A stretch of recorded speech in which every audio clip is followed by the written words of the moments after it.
दोस्तों आज हम लोग बात करने वाले हैं एक अल्टीमेट ऑफ रोडर की, यानी ऑफ रोडिंग की दुनिया में उससे ऊपर कुछ भी नहीं है। कोई ऑफ रोडिंग गाड़ी कुछ भी फंस जाता है और अगर आपके पास अनदर ऑफ रोडिंग गाड़ी का ऑप्शन है और वो है तो आप उसी का चुनते हो। तो हम बात कर रहे हैं ट्रैक्टर की। ये गाड़ियों से एकदम डिफरेंट होता है, एकदम डिफरेंट लाइन चलती है इसकी। कैसे? सबसे पहले इसकी स्टार्टिंग दिखा दें। स्टार्टिंग ही बहुत अलग यूनिक होती है। सबसे पहले आपको ये उठाना पड़ता है, उधर से स्टार्टर दोगे आप और ये डालो, ये ऐसे स्टार्ट होता है। और लोग बात करते हैं वाइब्रेशन की, एक बार वो इसके ऊपर बैठ गए सवारी कर लेना, उसके बाद वो गाड़ियों की वाइब्रेशन भूल जाएंगे। वाइब्रेशन देखो, ये पीछे यहाँ तक वाइब्रेशन आ रही है इसके डीजल इंजन की। ये एक सिलेंडर 25 HP का डीजल इंजन है जो कि आपको मैसिव टॉर्क निकाल के देता है। इतना टॉर्क जो गाड़ियाँ आपको ऑफर नहीं कर सकती। जो गाड़ियाँ 4x4 होती हैं उनके लो गियर में जो टॉर्क होता है वो टॉर्क ये आपको निकाल के देता है। और इसको चलाने के बाद आप एक तरह से जो गाड़ियों से कंप्लेन होती है ना, इसके हैंडल हार्ड है, वाइब्रेशन है, आप सब भूल जाओगे। आपको लगेगा कि जो दी बेस्ट कार है ये, आप सारी कंप्लेन दूर हो जाएगी। तो आप लोगों को मैं बताता हूँ इसको अल्टीमेट ऑफ रोडर किंग क्यों कहा जाता है। आप लोग आजकल कंप्लेन सुनते होंगे कि इसके अंदर इलेक्ट्रॉनिक हैंड ब्रेक नहीं है, इसके अंदर इलेक्ट्रॉनिक नहीं, ये नहीं है, इसमें ऑटोमेटिक नहीं है, इसमें ऑटोमेटिक वाइपर नहीं है, फलाना नहीं है, ढिमकाना नहीं है। इसके अंदर आपको ऑटोमेटिक के नाम पे ए भी नहीं मिलता। आपको इसके अंदर सब कुछ मैनुअली कंट्रोल करना पड़ता है। और दूसरी बात मैं बता दूं, आप जो कैबिन नॉइस वगैरह की बात सुनते हो ना कि गाड़ी के अंदर इतनी कैबिन नॉइस आ रही है, ये आ रहा है, आपको रियल कोई ऑफ रोडर गाड़ी देखना है तो वो प्रॉपर आपको मैनुअल मिलेगी। जैसे कि एग्जांपल दे रहा हूँ, फोर्स गुरखा का, वो गाड़ी एक प्रॉपर ऑफ रोडर व्हीकल है क्योंकि वो प्रॉपर मैनुअल है। उसके अंदर आपको किसी भी तरह का ऑटोमेटिक फंक्शन देखने को नहीं मिलता है। उसके अंदर इंजन की नॉइस भी अच्छी खासी है क्योंकि सब कुछ मैनुअली कंट्रोल होता है। यहाँ तक कि इस ट्रैक्टर के अंदर आपको डिफ लॉक भी देखने को मिलता है, वो भी मैनुअली आपको इंगेज करना पड़ता है।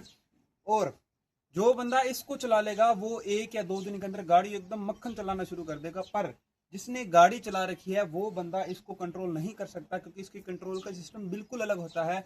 इसके पीछे वाले टायर का जो साइज होता है वो आगे वाले टायर के साइज से बड़ा रहता है और आगे वाले टायर का साइज पीछे वाले टायर के साइज से हमेशा छोटा रहता है। इसके अंदर आपको पावर स्टीयरिंग भी देखने को नहीं मिलता, मैनुअल स्टीयरिंग देखने को मिलता है। एक बार इसको ड्राइव करने के बाद अगर आप फॉर्च्यूनर में बैठे तो आप पूछोगे कि क्या फॉर्च्यूनर में भी इलेक्ट्रॉनिक देखने को मिलता है। जी हाँ, इतना हार्ड स्टीयरिंग रहता है इसका। और इसको खेतों में चलाया जाता है, ट्रॉलियों में चलाया जाता है। इसका यूज़ खेतों के लिए है, इसलिए इसको हाई टॉर्क के लिए बनाया जाता है। इसकी स्पीड 30-35 ही होती है टॉप गियर के अंदर।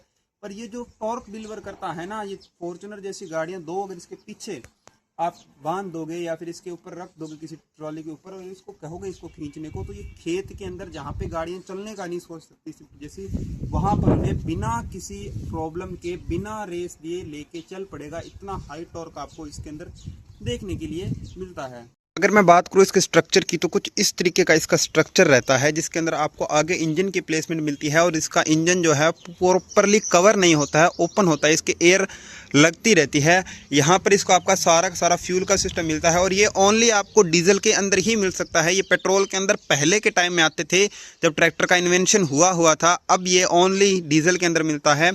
और ये आपका 5 स्पीड मैनुअल ट्रांसमिशन इसके अंदर, जिसमें 1 रिवर्स और 5 फ्रंट गियर आपको देखने को मिलते हैं। और इसके जो ब्रेक का सिस्टम होता है वो बिल्कुल अलग रहता है। इसके अंदर दोनों टायर के अंदर सेपरेट ब्रेक रहते हैं पीछे वाले के, और दोनों ब्रेकों को आप सेपरेट यूज़ में ले सकते हो। जैसे कि अभी ये दोनों एक साथ यूज़ हो रहे हैं। अगर मैं इसको ऐसे आगे करके और इस चीज़ को निकाल दूँ बाहर कुछ इस तरीके से, तो अब ये जो ब्रेक है आप सेपरेटली यूज़ कर सकते हो। अगर आपका इसको यूज़ करने का तरीका भी होता है, अगर आपका स्टीयरिंग इस साइड कटा हुआ है तो आप इस ब्रेक का यूज़ करोगे जिससे ये टायर आपका लॉक हो जाएगा और ये कम डायरेक्शन में घूम जाएगा। अगर इस साइड स्टीयरिंग काटोगे तो आप इस ब्रेक का यूज़ करोगे और आपका ये वाला टायर लॉक हो जाएगा जिससे कि आपका कम डायरेक्शन में ये टर्न हो जाएगा।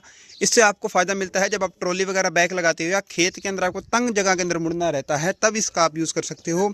यहाँ पे आपको इसके सारे हाइड्रोलिक्स के कंट्रोल मिलते हैं। लिफ्ट जो कि पीछे है आपकी, उसके सारे कंट्रोल आपको यहाँ पे मिलते हैं। और ये रहा इसका डिफरेंशियल लॉक जो कि आपको मैनुअली इसको हटा कर इस पे पैर से दबाना होता है। और इसका यूज़ आप तभी कर सकते हो जब आपका ट्रैक्टर एकदम स्ट्रेट हो, आपका हैंडल एकदम स्ट्रेट हो। अगर आपने हैंडल किसी भी तरफ मोड़ रखा है तो आप डिफरेंशियल लॉक का यूज़ नहीं कर सकते। और यहाँ पर आपको कंट्रोल यूनिट देखने को मिलती है। ये काफ़ी पुराना ट्रैक्टर है। ये इसका इग्निशन ऑन, और इग्निशन ऑन कैसे होगा पता लगता है इसका, यहाँ से जो आपको बत्ती दे रखी है इससे इग्निशन ऑफ ऑन, यहाँ पे इसको चौक हुआ करता था जिसको जुगाड़ करके अब यहाँ पर रख दिया गया है। और यहाँ पर इसकी है लाइट के कंट्रोल, जिससे ये लाइट जलती है, रात को बंद कर सकते हो। और ये रहे इसका हॉर्न, जिसको प्रेस करने से हॉर्न लगाता है। ये मैं आपको इसके साउंड सुनाता हूँ कि किस तरीके का हॉर्न कंपनी आपको देती थी उस टाइम में। इस तरीके का हॉर्न आपको कंपनी उस टाइम में देती थी। और ये रही इसकी क्लच भी गाड़ियों से बहुत ज़्यादा हार्ड होती है। इसको चलाने के बाद आपको सभी गाड़ियों की क्लच एकदम नॉर्मल लगने लगेगा। आपको लगेगा कि हाँ, क्लच जो है गाड़ियों की है और सभी गाड़ियों की अच्छी है, आप ऐसा बोलेगा। और इसकी मैं स्टार्टिंग के तरीके बताऊं तो इसको आप 3 तरीके से स्टार्ट कर सकते हो। पहला धक्का मारकर, दूसरा सेल्फ से, तीसरा इसका ये हैंडल आपको यहाँ पे दिया गया है।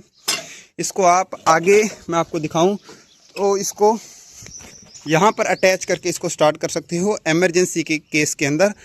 और ये इसका मैनुअल स्टीयरिंग, जिसकी ये राड यहाँ से निकलकर यहाँ पर कनेक्ट होती है और उसके बाद आप यहाँ से इसको कंट्रोल कर सकते हो, आप किस डायरेक्शन में लेके जाना चाहते हो। इसमें 1 सीट ड्राइवर के लिए और 2 सीट आपको अलग से दी जाती है, जिसके अंदर आप अपने साथ किसी को बिठा कर ले जा सकते हो। और इसके अंदर आपको सिर्फ ड्राइवर सीट के अंदर ही सस्पेंशन देखने को मिलता है। सस्पेंशन के नाम पे 2 स्प्रिंग टंगा दिए हैं, बाकी पूरे ट्रैक्टर में सस्पेंशन नहीं मिलता है।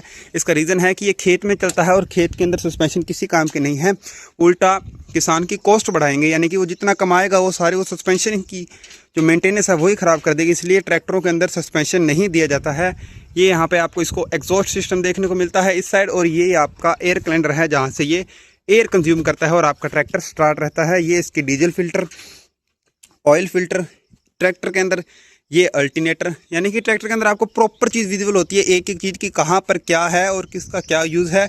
ये यहाँ पर स्टार्टर है, इस तरीके को स्टार्टर होते हैं। ट्रैक्टर में बड़े होते हैं, गाड़ियों में छोटे होते हैं। आजकल के जो ट्रैक्टर आते हैं उनके अंदर स्टार्टर भी छोटे कर दिए गए हैं। ये है द बीस्ट 1995 आयशर 241 और अभी भी ये दबा के बिकता है। उस टाइम पे भी ये दबा के बिकता था। ऑफ रोडिंग के मामले में ट्रैक्टर से ऊपर कुछ नहीं है। अगर कोई गाड़ी कोई भी चीज़ फंस जाती है तो सबसे पहले दिमाग में आता है कि काश ये होता तो वो निकल जाती। वीडियो अच्छी लगे तो वीडियो को लाइक शेयर कमेंट जरूर करना और ऐसे ही मज़ेदार वीडियो के लिए हमारे चैनल को सब्सक्राइब कर लो। वीडियो देखने के लिए धन्यवाद।